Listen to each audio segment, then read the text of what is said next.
নমস্কার বন্ধুরা, সকলে কেমন আছেন? নিশ্চয়ই সবাই খুব ভালো আছেন। আমিও খুব ভালো আছি। আজকে ভাবলাম করে ফেলে একটু কাতলা মাছের ডালনা। তাই কটা কাতলা মাছের পিস নিয়ে ভালো করে ভেজে নিয়ে আর এখানে মশলার জন্য নিয়ে নিলাম কাঁচা পেঁয়াজ, রসুন, আদা আর একটা বড় টমেটো দিয়ে ভালো করে পেস্ট করে নিলাম।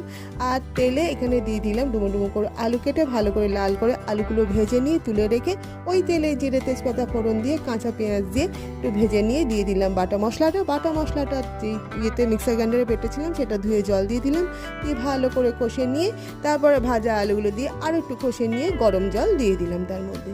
তারপরে তো ভালো করে একটু ঢাকা চাপা দিয়ে ফুটে আসলে দিয়ে দিলাম একে একে মাছের পিসগুলো দিয়ে ভালো করে ফুটিয়ে নিয়ে ওপর দিয়ে ধনেপাতা ছড়া দিয়ে নামিয়ে ফেললাম। আমার কাতলা মাছের ডালনা রেডি। তোমাদের সকলে কেমন লাগলো সবাই জানিও। সবাইকেও ভালো থেকো, সুস্থ থেকো, টাটা।